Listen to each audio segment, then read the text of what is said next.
Good afternoon, students. So last time we started with the topic the structure of a prokaryotic cell. We discussed about the structure of a prokaryotic cell and the classification of prokaryotic cell, in which we talked about the eubacteria, archaebacteria, mycoplasma, etc. Now today I will start with the new topic from the chapter 8, cell, the fundamental unit of life. We're gonna start with the topic components of a eukaryotic cell. Under this, we will discuss all these mentioned topics one by one. I'm including both plants and animal cells under the components of a eukaryotic cell. We will discuss about cell wall, cell membrane, nucleus, cytoplasm, then cell organelles like ear, Golgi apparatus, lysosomes, vacuoles, mitochondria, plastids, ribosomes. Then there are certain other cell organelles like cilia, flagella, some microbodies like peroxisomes, oxysomes. We're going to discuss each and every component in detail.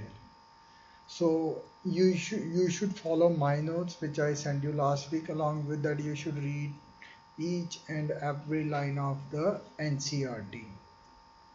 So my first topic now which I'm going to start is the cell wall of specifically of the plants. You know that cell wall is present majorly in three groups, that is in the prokaryotes, in monodons, second in the fungi, and third one in the plants. Please note down, in case of the bacteria like eubacteria, the cell wall is made up of peptidoglycan or mucopolysaccharides, which is a non-cellulosic sugar. In case of the plants, the cell wall is made up of cellulose, some other substances which I will discuss later on in a separate topic, that is the structure of cell wall. Then third one, in case of fungus, the cell wall is made up of a tough sugary substance, complex sugary substance, to which we call chitin. So my focus will be on the cell wall of the plant cell. So let's discuss about the structure of plant cell. So before I discuss this topic from my notes, first let's discuss the topic from the NCERT. I want that while discussing the topics from any reference book or from any other material, first you always should refer to the NCERT. Whatever mention there is mentioned in the NCERT, first read that one, then refer to some other books or your notes. So first let's start with the topic that is the cell wall, and let's discuss it from the NCERT. So here topic 8.5.2, that is in your NCERT, and it is given on page number 132. It's a one paragraph only, but we will try to discuss it more in detail. Cell wall is the outermost covering in case of plants. In addition to cell membrane, in case of plants, there is an outermost covering to which we call cell wall. Initially it is a living, at that time we call it as primary cell wall, but later on when plants get older, then at that time the cell wall becomes rigid as it deposits more wall layers, to which we call secondary cell wall, and becomes dead. So you may recall that a non-living rigid structure called the cell wall forms the outer covering of the plasma membrane of fungi and plants. Cell wall not only gives shape to the cell and protect the cell from mechanical damage and infection, but it also helps to in cell-to-cell interaction. I will specifically talk about the plasmodesmata, which helps in the communication between the two neighboring cells. And also, besides cell-to-cell interaction, they also provide some barrier to the undesirable macromolecules or some pathogens. So they are protective in function too. Please note down, now this is the question for your NEET, that algae have cell wall made up of cellulose, galactans, these are the complex sugars, then mannans, and minerals like calcium carbonate. While in other plants it consists of cellulose, hemicellulose, calcium pectins and proteins. Please note down these lines. Please underline in your NCERT book that algae has cell wall made up of cellulose, galactans, mannans and minerals like calcium carbonate, while in higher plants the cell wall consists of cellulose, hemicellulose, pectin and protein. So these all are the some complex sugars and other substances like pectins and the proteins. Calcium pectin I will discuss. There is a specific part of the cell wall of two adjacent cells. In between they have cementing material to which we call calcium pectin, which helps to adhere the cell wall of the two neighboring cells. So as I told you, when the plant is young, they have primary cell wall which is capable of growth. Again, the question for NEET, primary cell wall is capable of growth. But gradually, once the plant gets older, the cell gets older, it diminishes as the cell matures and secondary wall is formed, and then the cell stops growing. So it is mentioned the cell wall of young plant, the primary wall is capable of growth which gradually diminishes as the cell matures and the secondary wall is formed on the inner side of the cell. So in between the cell walls of the two adjacent plant cells there may be a cementing material which form the middle lamella, which is made up of calcium pectate. So it's a glue-like substance which helps to hold the two neighboring cells. So in between the cell wall and the middle lamella there may be some transferred channels to which we call plasmodesmata. These are the protoplasmic connections between the two neighboring cells from which the substances can be shared between the two neighboring cells. So I will discuss more in detail about it. I will show you the diagram. So this is the part which is given in your NCERT. So specifically these lines you should know, okay, from your NCERT. Read each and every word of your NCERT. That will help you in NEET exam. I'm not talking about physics and chemistry, but I'm talking about bio. Your NCERT book is very important.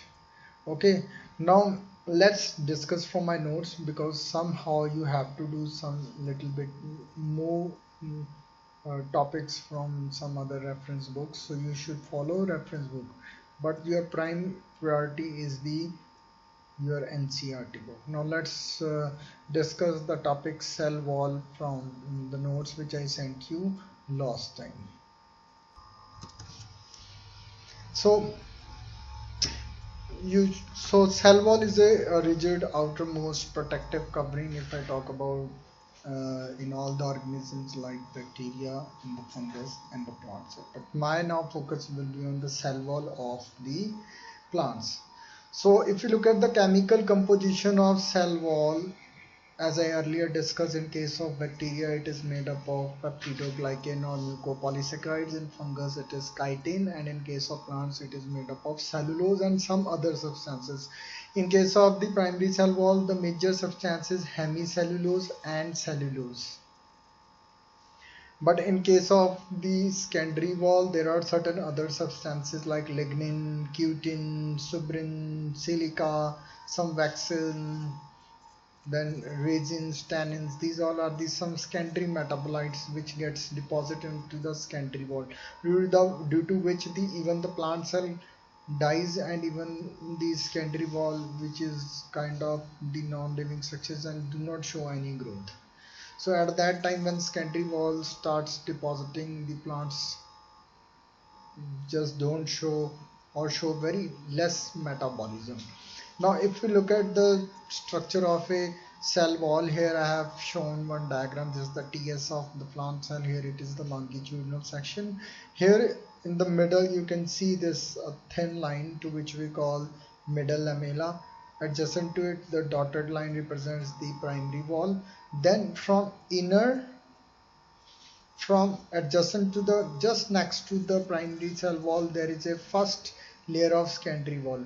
You should know that primary wall is living and has capability of growth, and it is single layered, whereas the secondary cell wall, which is inner to the primary wall and its deposition occurs during the age of the when plant shows the growth and the cell gets older. At that time secondary cell wall is formed. Just next to the primary cell wall there is a S1, then S2 and S3.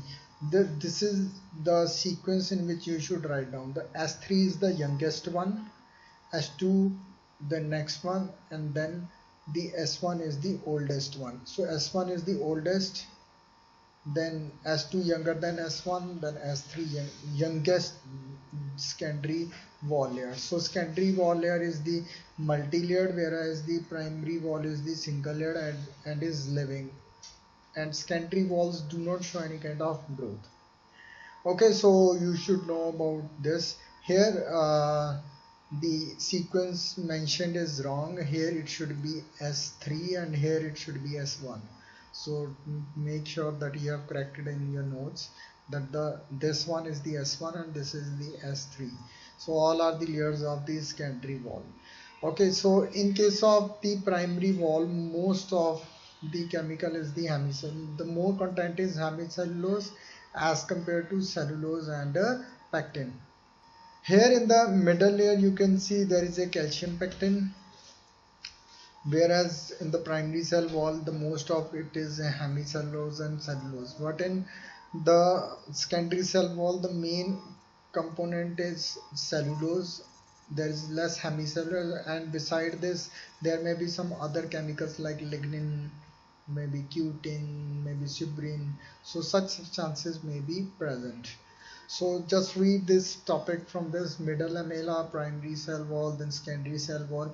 Here it is mentioned the plasmodesmata. Here you can see plasmodesmata is the protoplasmic connection between the two adjacent plant cells. Here from the ear of one cell, one particular its extension passes through the canal lined by the plasma membrane and gets attached with the ear of the adjacent plant cell. We call this extension as the desmotubule.